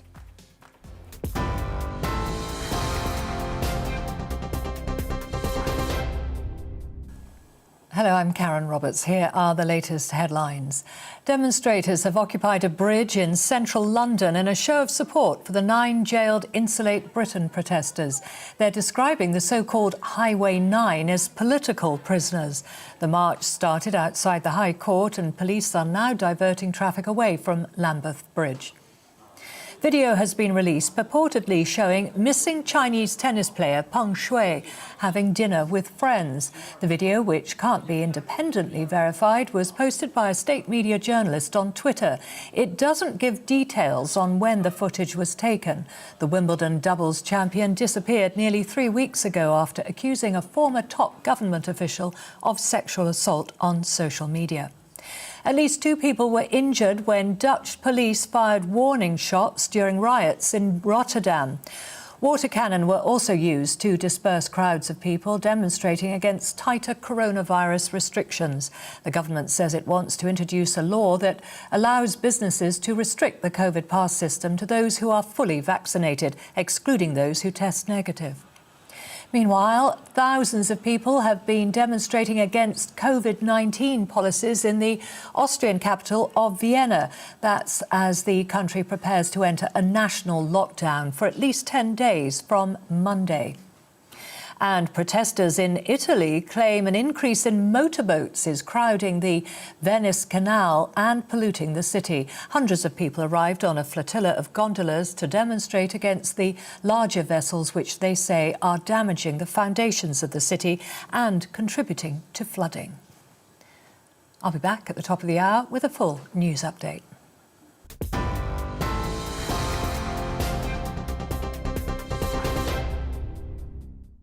You're watching GB News live across the UK and the world on our digital stream. GB News is Britain's news channel. We are the UK's home of discussion and debate from all perspectives. We are here for you. Don't forget to join our YouTube community by clicking on that subscribe button. And if you want the GB News app, you can click and catch up on programmes anytime. We love to hear from you, so email us. gbviews@gbnews.uk. Thanks for being part of the GB News family.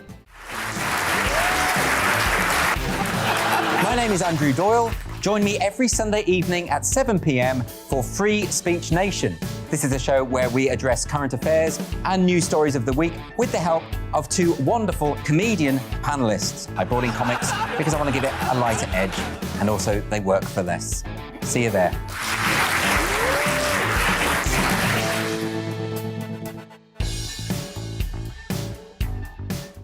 Join my show Farage, 7 p.m. till 8 p.m. Monday through Thursday, and there you will get opinion, analysis, debate, and I'll cover stories that nobody else dares to touch. And then for the last 15 minutes, talking pints. We're over a drink. We have a civilised conversation with someone. We very often disagree, but we do it in a grown-up way. Come and join me on Farage.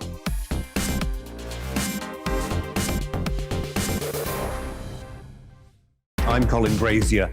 I've reported from more than 70 countries around the world, covered wars from Afghanistan to Iraq, from Lebanon to the Balkans. I'm trying to bring that experience, that feel for events, to the studio. And something else. I'm ready to give an opinion. Today's stories with a spark. Brazier from 8 p.m. weekdays on GB News.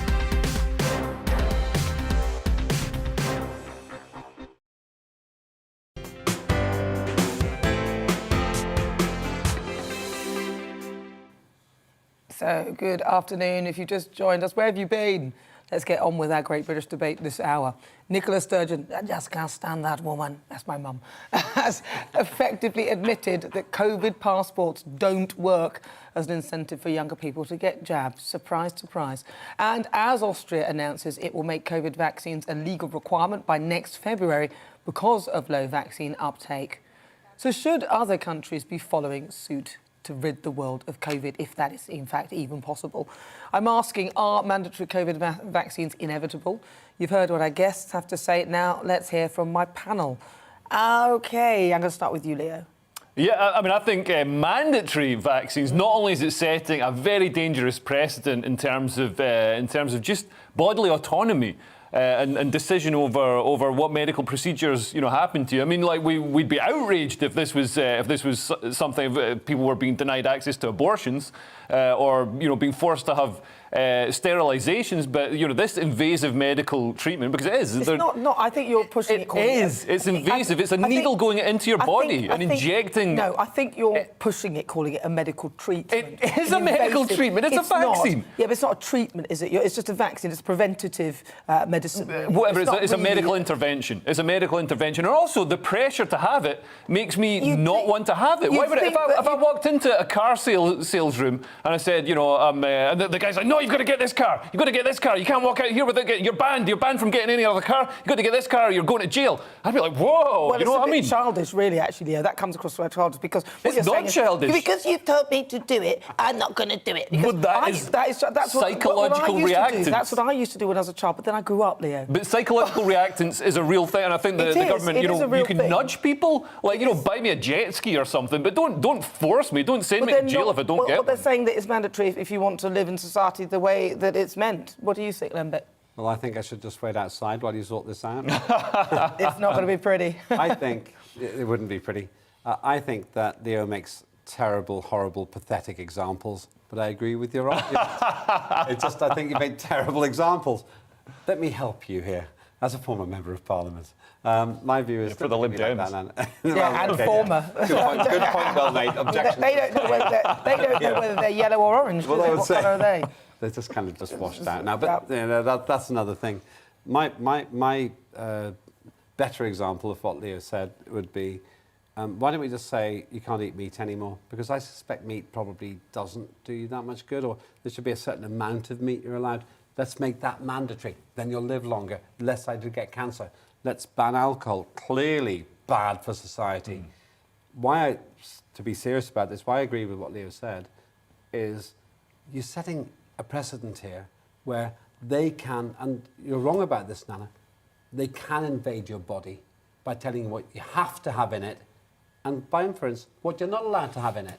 And that's just too much. In a free society, you should be able to make bad decisions about your health. It depends. Look, this free society business, I mean, it's such a vague term, isn't it? Because there are conditions on pretty much anything. It's not vague. Sorry, I've listened to you. There are conditions on pretty much anything that you are given to do. So even to drive, to do this, to do that, there are always conditions placed on you in this so-called free society. And one of those conditions would be that if you haven't had this vaccine, there will be things that you can't get involved in. And for those, if you're talking about free society, you might find that those who have had the vaccine are the majority and would actually rather that you did have the vaccine. You know what I mean? So the free society comes with strings attached, and there are conditions within that freedom. Just one sentence on that.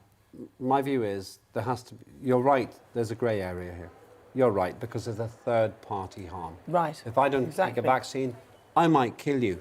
That's a fair point. But at the point where we've got 89%, whatever it is, double vaccinated, you've got to be proportionate about this. And frankly, alcohol harms loads of third-party people. You know, and there's so many other things that harm third-party people. Once you set this precedent, then I don't... But you see, the difference with alcohol harming a third party, and it's usually those who are consuming the alcohol that will cause harm psychologically to those around them. Sorry, I haven't finished. But that's the vaccine argument. I haven't finished. I haven't finished. How do you know? I haven't even said what I had to say.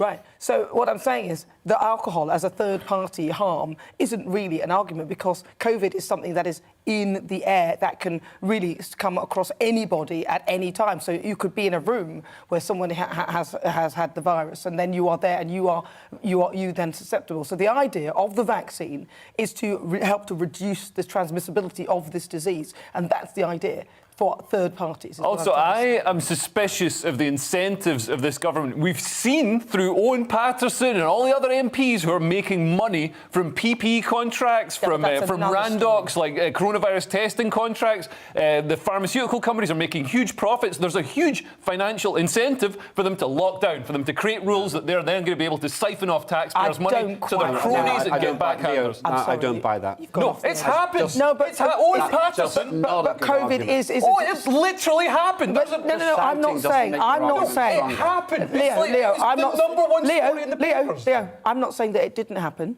I'm just saying that argument doesn't really hold water. Although it is true, and they shouldn't have done that. Remember, COVID is it's actually a disease that is killing people. So I think we need to just remember that part of it. I'll give you 10 seconds. 10 seconds. I don't think that the whole thing's based on vested interest by politicians.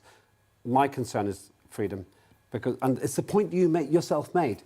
If you are allowed to invade my body to save Nana's life, where do you draw the line? Because actually, when it comes to alcohol, it does affect third parties. It does affect a dry society. No, it does affect third parties, but not in the same way as COVID, which is an airborne virus. Right. So, as you've been hearing, we're asking, are mandatory COVID vaccines in the UK inevitable? You've heard what my guests and panels think. Now it's your turn. So, lots of you have been getting in touch with your views, and Mike says, I'd hope not. However, if intending to travel abroad, it may be a different story, as other countries may place requirements upon anyone wishing to travel there. And this is the point, isn't it, where we, in our first world nation, talk in this way, other people in the third world actually probably would love to get their hands on a vaccine. Stu says they can mandate all they want, but mass compliance will not happen. The real question right now is, why are the media not condemning this immoral, illegal, dictatorial behaviour? Well, it's sort of, but, you know, we have lots of different opinions, so it's good that, you know, you've got Lembit and Leo all probably agreeing with you. Bill says, if it happens, people will riot. Really? They shouldn't even try. If they do, next government is going to be Labour, no matter the consequences. Oh, I don't think people... Do you think next government Labour... Labour seem to want to do it more. Are you sure? Are you sure? Well, where are the Lib Dems? Right, Dennis says, perhaps ask, why has the UK government not condemned the actions of the Austrian government in firstly putting unvaccinated people into lockdown, and then mandating the use of vaccines for which there is no long-term efficacy and safety data? Well, look, if we waited till there was efficacy and safety data, we could all be dead, so it's better off giving it a go. Do you know what I mean? Right, now it's time. People just want to keep waiting, or we'll wait till that happens. No, just get on with it, and unfortunately, if it, you know... But anyway, listen, it's time for something a little bit different. It's my quick-fire quiz. 5 questions with my panellists. They're going head-to-head. They've each got a buzzer with a unique sound. Should we do it? Who's got what? Go on, then. Let's go. Do it again. Try. No, just put it back down. Put it back down. Right, do it again. Buzzer. It's weird because your hands are going diagonally. It's very odd.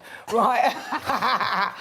Right, so when I ask them the questions, they can buzz in with their answers. So let's go with your first question. All right, here we go.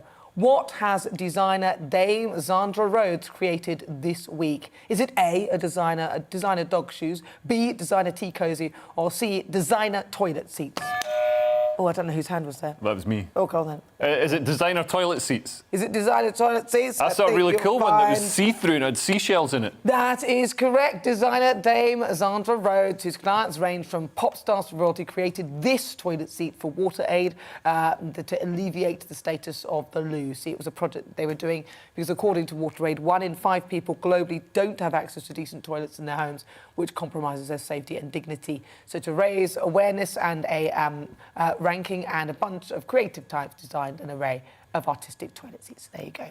Right, OK, so for you, what is the most useless designer item that you've ever purchased? I'm going to start with you. You look like you've bought a load of rubbish. The most uselessly designed item? Well, the most useless designer item that you've ever purchased. Designer item? Probably a shirt that fell apart. I like that one. I don't think I've ever bought myself a designer item in my life. I go for business class when I fly in aeroplanes. Environmental damage. And you can't take that with you when you go. That's the nearest to get to designer item because every flight is different. Most ridiculous designer thing I've ever bought. It was one of those awful, like, it wasn't a real one, it was a fake sort of Fabergé type egg thing with his horrible legs and you put things in it. It was a fake Fabergé egg? But you make everything look designer. Did it have Kinder Surprise written on the outside of it? Kinder Shocker, that's what it was. Right, question 2. What has leading cardiologist Thomas Luscher claimed is better for you, for your heart than wine? Is it coffee and chocolate? Is it coffee and oat milk? Or is it coffee and toffee? That was them bit. I think I know it's coffee and toffee. Coffee and toffee? Yeah, I do. Are you mad? Don't you ridicule me now. Coffee and toffee. No. So I'm cancelled for that. Then. No points. Go on then. Is it coffee and chocolate? Absolutely coffee and chocolate. I can't actually believe that you've got toffee. Hang on, toffee is a kind of chocolate, isn't it? Not really. It doesn't have cocoa in it. Not. Right, so basically a story in The Guardian today highlighting the findings of Dr. Thomas Luscher and his team sings the praises of dark chocolate and coffee for heart health. Yeah. So he wrote in the European Heart Journal, Luscher, he wrote, dark chocolate is a joy. It is actually. I've started to really like dark chocolate. It tastes like paracetamol. That's what you think. Really? You chew on paracetamol regularly? Then when it comes to keeping your heart healthy, only before I do this show. Is possibly... Very good, Leo, very good. I'm going to eject you from the seat. Coffee is possibly protective, but wine actually is at best neutral. Very good. Right, so what sweet treat do you wish was good for you? Let me ask my panellists, Leo and Calvin, what do you wish? Sweet treat. Tunnock's tea cakes. Also, this is Lambert, not Calvin. Oh, sorry. Yeah, but Tunnock's tea cakes are the most... Did I call you Calvin? No, you called him Calvin. You called me Leo. Sorry. Unless you were calling him Leo and me Calvin, which I wouldn't put past you. Let's not worry. Completely excluded now. Well, go on. So, Tunnock's tea cakes. Tunnock's tea cakes are the most delicious thing in the world. I can't believe I've evolved to find them delicious and more delicious than broccoli. Because surely the broccoli's better for me. Tunnock's tea cake. They're the ones with marshmallow and... Yeah. And a biscuit base and chocolate. Like, coconut on the top. Oh, God. No, they don't have coconut. They're the macaroons. Oh, they're disgusting. Disgusting. Disgusting. Revolting thing.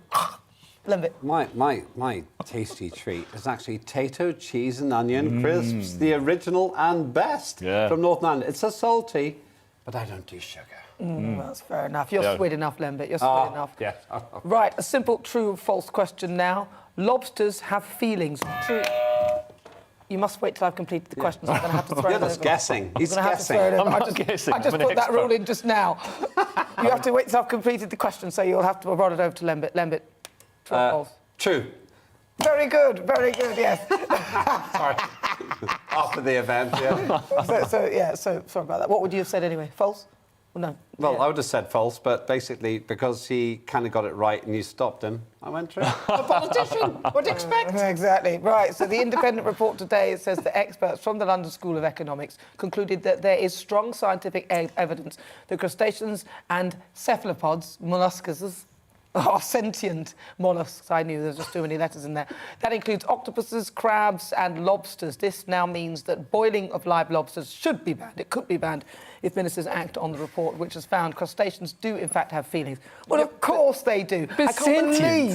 I can't believe that you need to do a report to work out whether an animal or a creature, if you boil it alive, no, it's but not they're saying it's sentient. Yeah, I mean, sentient. a lobster's not sentient. I'm not going to get a lobster to do my taxes. Hang on a second.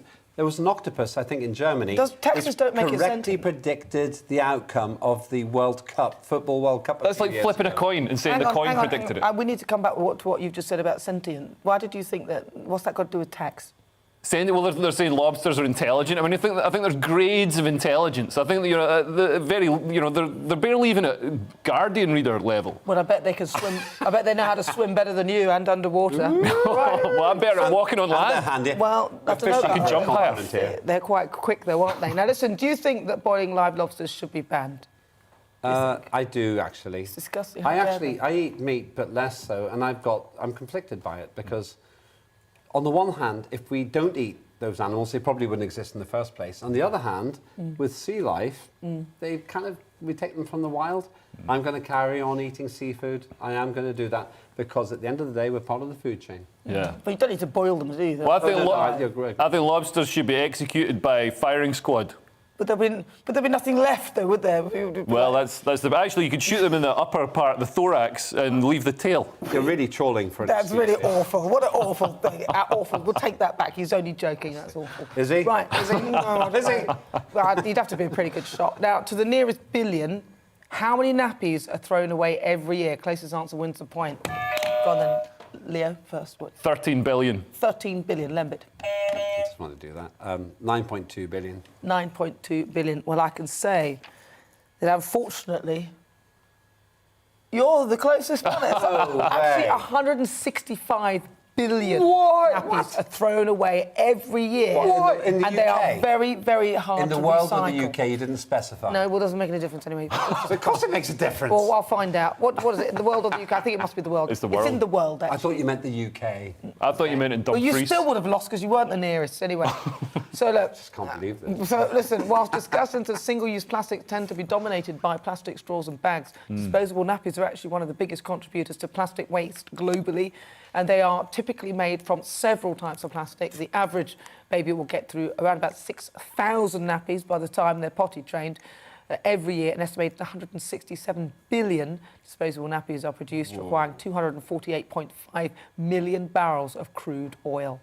Wow. It's crazy. Isn't it? It's crude. But I'm sure when I was growing up, we had like washable nappies. Was that in Scotland? It was like a tea towel. Teasing you. Yeah, it was in Scotland. That's where I grew up. That's why I sound like this. I was born in Newcastle. Right. I was definitely That's not in Scotland, though. Yeah. No, Did you not notice? Of course it... But in Newcastle, we also had to wash... My mum washed the nappies, I can remember. But did you?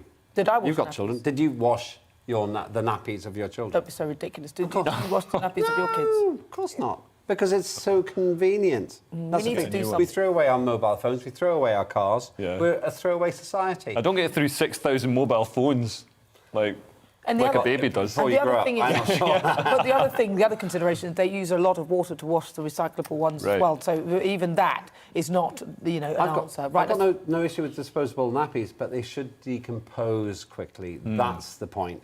Throw away as many as you want, as long as they can be fertiliser or something. But it's to make them, isn't it? You need the crude oil. Now, how much does the Queen spend on Christmas presents? This is your last question for her staff. Is it A, £6? Is it B, £16? Or is it C, £66? Lembit. It's got to be £6, A, because she doesn't carry money. He says £6 because he doesn't carry money. It's the correct answer. Yes, the Mirror are reporting that the Queen buys every staff member a £6 Christmas pudding from Tesco for Christmas.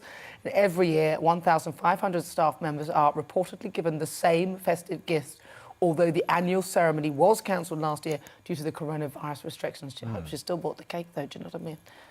Anyway, sorry. So what's the cheapest... Did I say that out loud?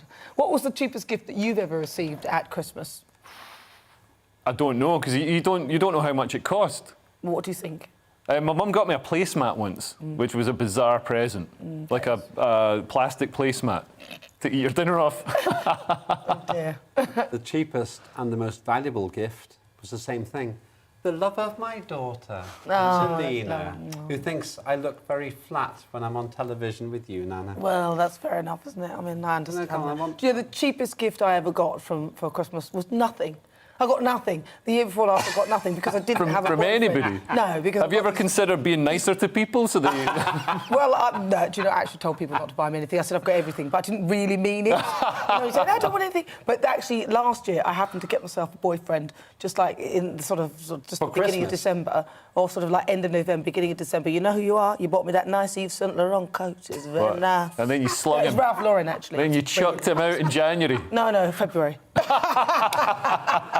It wasn't quite like that. Actually, we're very good friends as it goes, but I got a very nice coat. And at the moment, it's one of those lovely cream puffy ones. But it's beautiful. And what did you get him? What did you get him for Christmas? I got him some glasses, table glasses. All I want for Christmas is you. Yeah, right, OK, well, let's have a look. That's nearly all that we've got time for. But before we go, let's get the result of our poll. We asked should the EU pause freedom of movement to tackle the migrant crisis. Surprisingly, 88% of you said yes, it should. Also, I'm going to say the winner of the quiz, who do you think it was?